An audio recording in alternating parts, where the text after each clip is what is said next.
மகிழ்ச்சியும் நிறைவும் தருவது கிராம வாழ்க்கையா அல்லது நகர வாழ்க்கையா? மக்கள் சுதந்திர தினத்துக்காக ஆசிரியர்கள் அனைவருக்கும் நன்றி பணிவான வணக்கத்தை தெரிவித்துக் கொள்கிறேன். இன்றைக்கு நாங்கள் ஒரு புதிய முயற்சியாக நம் அனைவருக்கும் பிடித்தமான தொலைக்காட்சியில் நாம் விரும்பி பார்க்கக்கூடிய பட்டிமன்றத்தை தங்களுக்கு வழங்க இருக்கின்றோம். இதற்காக எங்களை ஊக்குவித்த எமது பள்ளி ஆசிரியர்களுக்கும் நன்றிகளை தெரிவித்துக் கொண்டு நிகழ்ச்சியை ஆரம்பிக்கின்றோம். நாங்கள் எடுத்துக்கொண்ட தலைப்பு மக்களுக்கு மிகுந்த மகிழ்ச்சியும் நிறைவும் அளிப்பது கிராம வாழ்க்கையா அல்லது நகர வாழ்க்கையா? இது மிகவும் பயனுள்ளதாக இருக்கும் என்று நாங்கள் நம்பிக்கையுடன் தெரிவித்துக் கொள்கிறோம். கிராம வாழ்க்கைதான் என்ற தலைப்பிலேயே வாதாட ஒரு அணியினரும் நகர வாழ்க்கைதான் சிறந்தது என்ற தலைப்பிலேயே வாதாட மற்றொரு அணியினரும் வந்துள்ளனர். முதலில் கிராம வாழ்க்கைதான் சிறந்தது என்ற அணியில் இருந்தவர்களை பேச அழைக்கிறேன். பள்ளியின் அனைத்து ஆசிரியர்களுக்கும் மற்றும் நடுவர் உள்ளிட்ட அனைத்து மாணவர்களுக்கும் எனது வணக்கத்தை தெரிவித்துக் கொள்கின்றேன். முதலில் இந்த உலகம் கிராமத்தில் இருந்து தானே தோன்றியது. பின்னர் இந்த உலகத்தில் உயிரினங்கள் படிப்படியாக பரிணாம வளர்ச்சி அடைந்தது. இதற்கு கிராமம் தான் காரணம். நகரமெல்லாம் கிராமத்தில் இருந்து மாறியதானே நடுவர் அவர்களே. இதற்கு ஒரு மனிதனுக்கு தேவை என்ன? நோயற்ற வாழ்வு, குறைவற்ற செல்வம். ஆரோக்கியமான வாழ்வை வாழணும்னா தேவை என்ன? இயற்கையான சூழல் மட்டும்தானே. அது எங்கு கிடைக்கிறது? கிராமத்தில் மட்டும்தான். உயிர் வாழ அடிப்படை என்ன நடுவர் அவர்களே? என்னமா பிடிக்கிறாங்க? சாப்பாடு தான். சங்கம் முக்கியமா சாப்பாடு முக்கியமா அப்படின்னு கேட்டா சாப்பாடு தானே முக்கியம். உணவுக்கு அடிப்படை விவசாயம் தானே. அது எங்க கிடைக்கிறது? கிராமத்தில் மட்டும்தான்.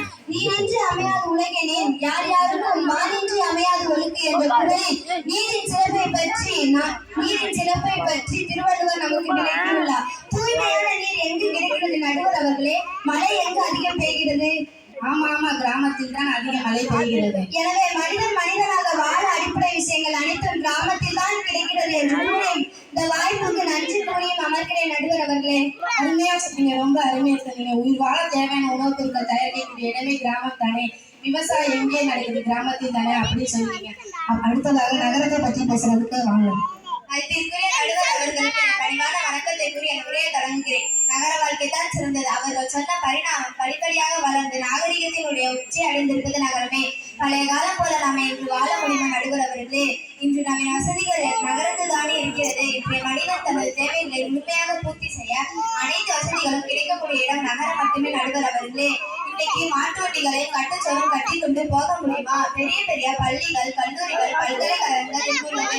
பெரிய பெரிய ரயில் நிலையங்கள், விமான நிலையங்கள் எங்குள்ளது. உலகம் இன்னைக்கு ரொம்ப சின்னதா மாறிவிட்டது. ஏரோப்ளேன் மூலம் உலகின் எந்த மூலைக்கும் நினைத்த நேரத்தில் சென்று விடலாம். இன்னும் மாட்டு வண்டியிலே போய்கிட்டு இருந்தா எப்படி நடுவர் அவர்களே? அது மட்டும் இல்லாம நமக்கு உடம்பு சரியில்லை அப்படின்னா கூட அனைத்து வசதிகளும் கொண்ட பெரிய மருத்துவமனைகள் எங்குள்ளது? நகரத்தில் தானே. நகரம் தான் சிறந்தது. தொழிற்சாலை வசதிகள், தங்குதடை இல்லாத மின்சார வசதிகளாக இருக்கட்டும், குடிநீர் வசதிகளாக இருக்கட்டும், தங்குதடை இல்லாத மின்சார வசதிகளாக இருக்கட்டும், இது எல்லாம் எங்கு கிடைக்கிறது? நகரத்தில் தானே. அவர்களுக்கு மட்டும்தான் திருவள்ளுவர் குரல் சொல்லி இருக்கிறாரா? எங்களுக்கும் திருவள்ளுவர் குரல் சொல்லி இருக்கிறார். கேடி விழிச்செல்வம் கல்வி ஒருவனுக்கு மாடல்ல மற்றவை அவை. இதுல எங்கம்மா நகரம் வருது? ஏமா அப்படி சொல்றீங்க? சற்று பொருங்கள் நடுவர் அவர்களே, சற்று பொருங்கள். உலகில் கல்வியை தவிர வேறு எந்த செல்வம் சிறந்ததில்லை என்று வள்ளுவர் கூறுகிறார்.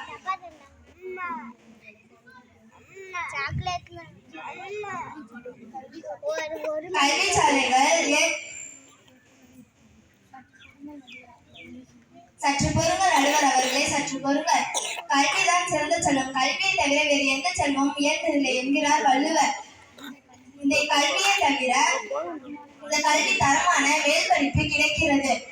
கல்லூரிகள், பல்கலைக்கழகங்கள், ஆராய்ச்சி மையங்கள் எல்லாம் நகரத்தில் தானே இருக்கிறது. நகரமே சிறந்தது என்று கூறி எனது வாய்ப்புக்கு நன்றி கூறி விடைபெறுகிறேன். நன்றி.